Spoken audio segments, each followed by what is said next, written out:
Chers frères et sœurs, nous allons toujours continuer dans l'étude de l'épître aux Hébreux. Nous allons d'abord procéder par la prière.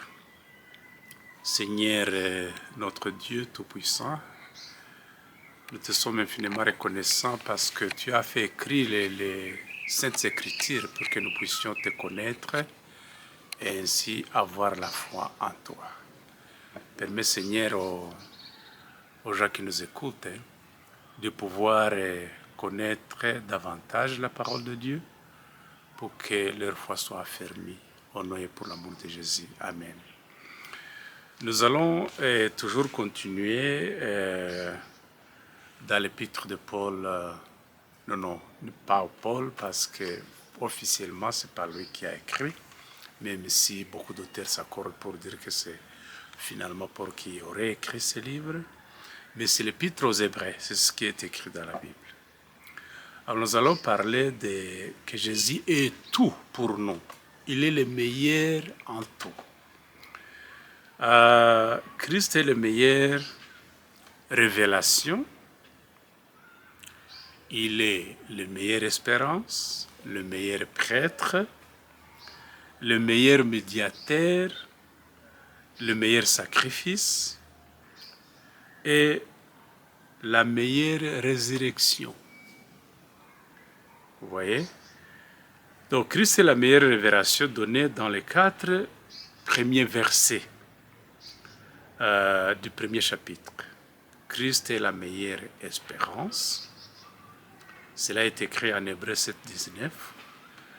Il est le meilleur prêtre. Nous allons examiner tous ces aspects dans les moindres détails avec le temps. Il est le médiateur d'une alliance plus excellente qui a été établie sur de meilleures promesses. 8, 9, c'est le chapitre 8 au verset 9. Il est le meilleur sacrifice.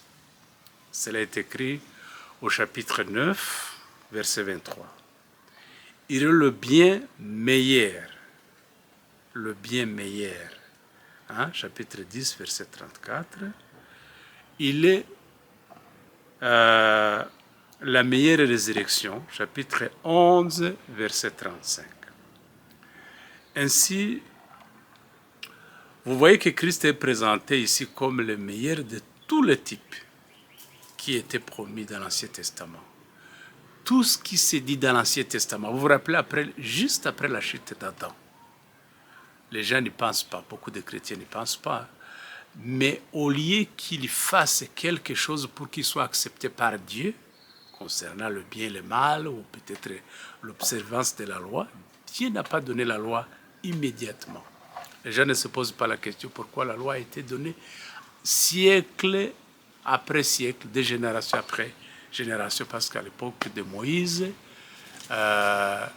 les gens qui ont vécu avant lui n'avaient pas de loi mosaïque, de la loi de Moïse, vous voyez. Mais plutôt Dieu a donné Jésus. Il a promis que Jésus écrasera la tête du serpent, de Satan, quoi.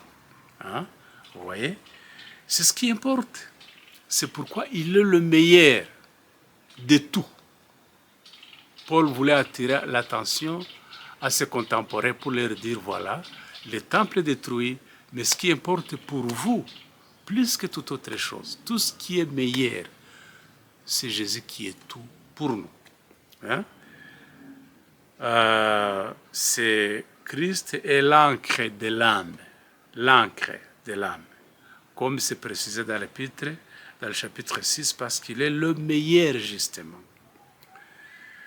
Donc, si vous lisez l'épître aux Hébreux, vous ne trouverez pas que c'est un livre théologique. C'est plutôt un livre, il n'explique pas les rites ou les types de l'Ancien Testament. Son but essentiel de présenter Christ comme la réponse totale apportée à chaque besoin humain. Vous voyez? Et c'est l'objectif donc de ce livre. Jésus-Christ est la réponse qui convient à chaque besoin humain. Il est le meilleur, le même, hier, aujourd'hui et éternellement. il est toujours la seule réponse nécessaire à chaque être humain. Par conséquent, l'Épître aux Hébreux fournit la présentation de Christ la plus claire et la plus méthodique. Sa personne, son ministère terrestre, sa mission et même son ministère céleste. Vous voyez, dans Hébreu, le type et l'antitype sont comparés et mis en contraste. Donc, c'était livre non seulement écrit à ces gens-là, juifs, qui pouvaient facilement se décourager parce qu'ils traversaient beaucoup de problèmes, mais à nous également. Donc les chrétiens juifs, c'est vrai, ils traversaient beaucoup de moments difficiles et égards à leurs croyances. Ils faisaient face à des problèmes essentiels à cette époque-là, raison pour laquelle cet épître a été écrit. Donc les chrétiens juifs ont été quelque peu découragés parce qu'on leur avait enseigné que Christ allait revenir bientôt. Vous voyez, pour établir son royaume, peut-être le remplacer par l'Empire romain qui gouvernait l'Israël actuel à l'époque. Et maintenant, 34 ans plus tard, Jésus n'est pas venu justement restaurer son royaume, installer son royaume. Il n'était pas encore là. On nous prêche depuis plus de 100 ans que Christ revient et beaucoup de nos jeunes se demandent quand va-t-il revenir? Quand est-ce qu'il va revenir? Vous nous l'avez promis, et c'est ainsi que beaucoup de chrétiens juifs étaient découragés. Ils retournaient au judaïsme, c'est-à-dire ils avaient quitté le judaïsme pour rejoindre les chrétiens, mais finalement ils s'étaient sujets au découragement et rentrés dans le judaïsme. C'est la raison pour laquelle Paul essaie de les convaincre à travers ce livre. S'il vous plaît, il ne faut pas vraiment rentrer en arrière ou marcher en reculons. La deuxième chose, c'est que les chrétiens devaient affronter beaucoup de persécutions, principalement de la part de leurs membres fidèles, qui les accusaient d'être des traîtres vis-à-vis de l'Église en devenant chrétiens. Donc ils étaient combattus par les Juifs qu'ils quittaient, mais également les fidèles qu'ils rencontraient, parce que pour eux, s'ils sont venus, c'est justement pour les raisons de trahison. Vous voyez, c'est ce qu'ils croyaient. Donc quand il y a un chrétien, en tout cas au Moyen-Orient, même actuellement, qui se convertit au christianisme, et il est toujours baptisé en secret, parce qu'il peut être ligoté et tué par peut-être le musulman ou le juif.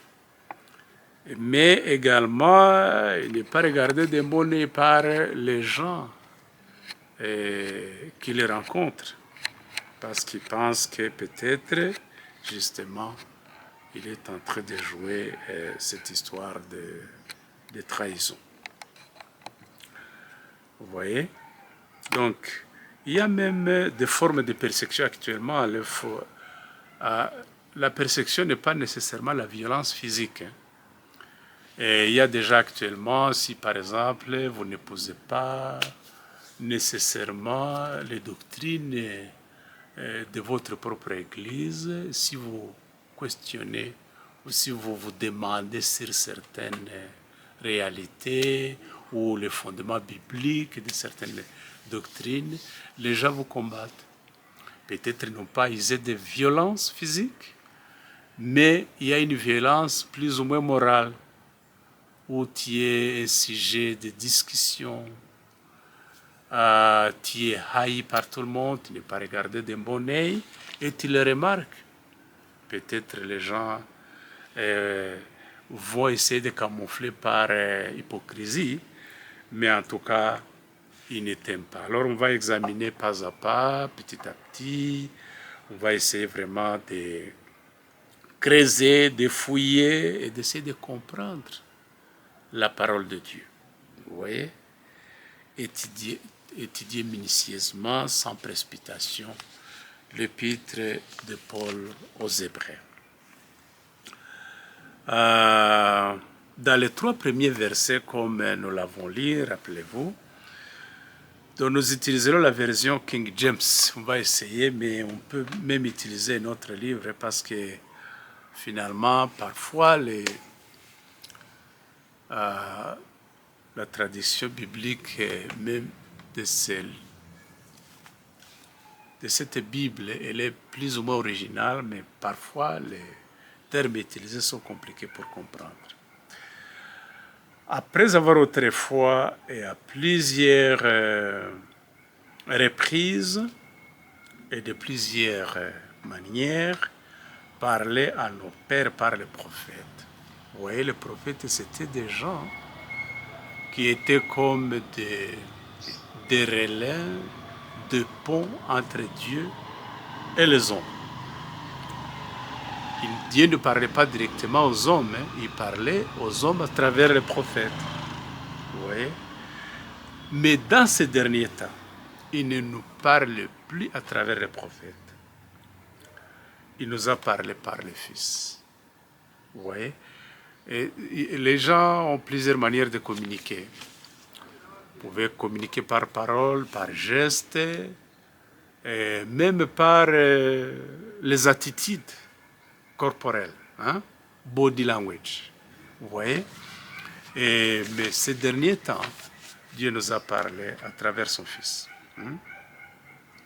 Dans ces derniers temps, Dieu nous a parlé par le Fils, qu'il a établi héritier. Hein? Il est héritier de toutes choses créées par Dieu. Et c'est par lui aussi qu'il a créé l'univers. Vous voyez? Jésus, il est notre sauveur aussi, mais il est notre créateur.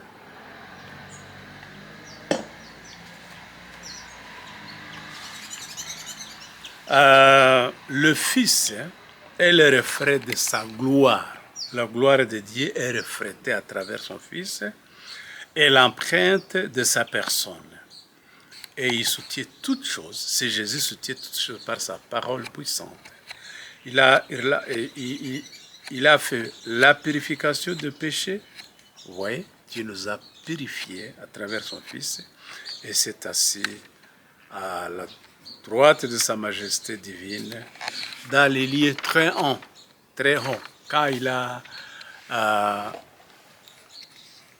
terminé cette mission noble de pouvoir sauver l'humanité. Remarquons que l'expression dans les versets 1er et verset 2, la première, le terme autrefois.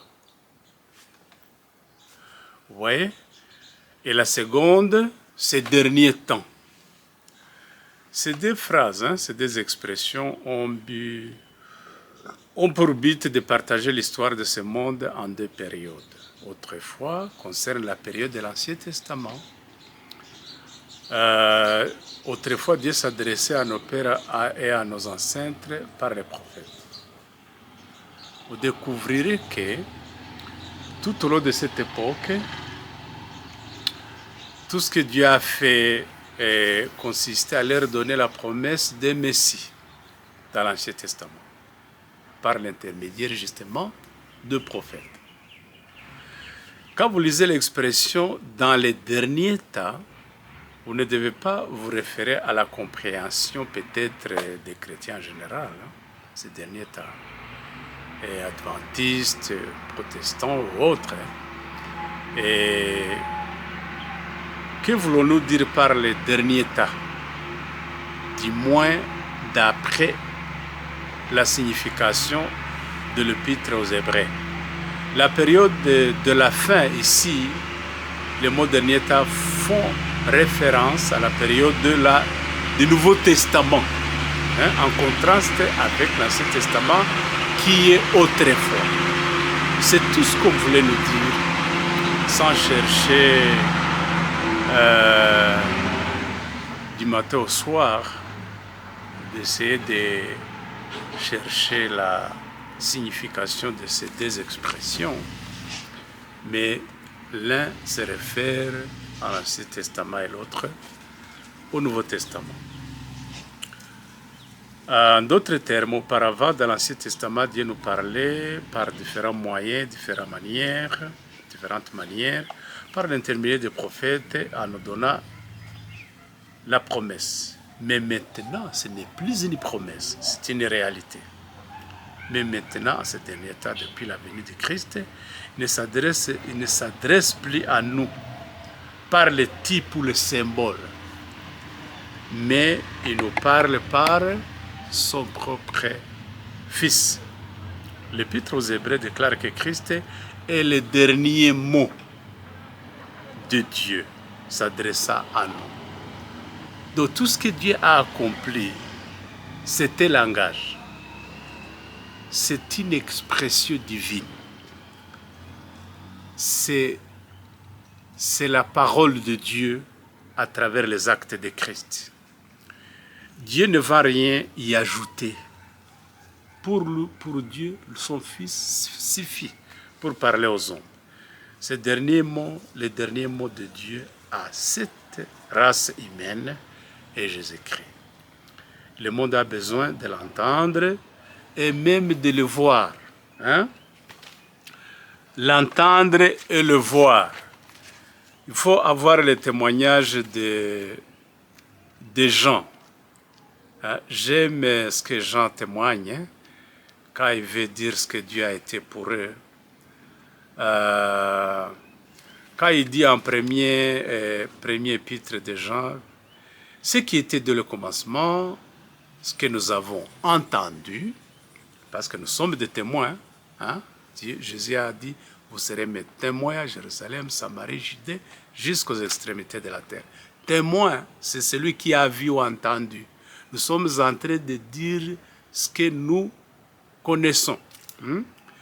Alors il dit ce que nous avons entendu, ce que nous avons vu de nos yeux, ce que nous avons contemplé et que nos mains ont touché concernant la parole de vie. Et la vie a été manifestée et nous l'avons vue et nous les rendons témoignage et nous annonçons la vie éternelle. Christ est appelé la vie éternelle, qui était auprès du Père et qui nous a été manifesté. Ce que nous avons vu et entendu, nous vous l'annonçons à vous aussi, afin que vous aussi vous soyez en communion avec nous. Vous comprenez? Donc, c'est à travers justement Jésus-Christ que Dieu, le Père, s'exprime. À nous.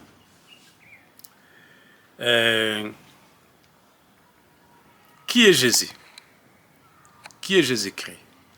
Premièrement, ce livre déclare qu'il est le Fils de Dieu, qu'il a désigné héritier de toutes choses. Pas une chose de trois, mais de toutes choses. Cela signifie qu'il est le dirigeant de toutes choses. Vous voyez? Au chapitre 4 de l'évangile de Luc, nous lisons un dialogue entre Christ et Satan. C'est la tentation dans le désert. Luc 4, 5, 6.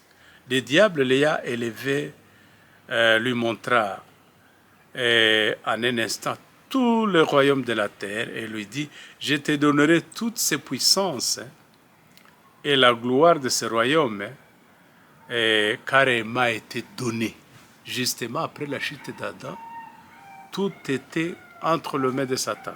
Ce que Jésus est venu faire, c'est ravir tout ce que Satan possédait pour la possession divine.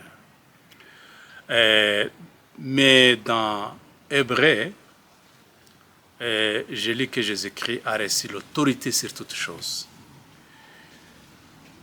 Qui lui donna cette autorité? C'est Dieu lui-même. Le diable avait-il raison en lui offrant l'autorité du royaume, comme Jésus appelle-t-il Satan, le prince de ce monde, il l'appelle prince de ce monde. Dans Corinthiens, Paul l'appelait la sagesse de ce monde.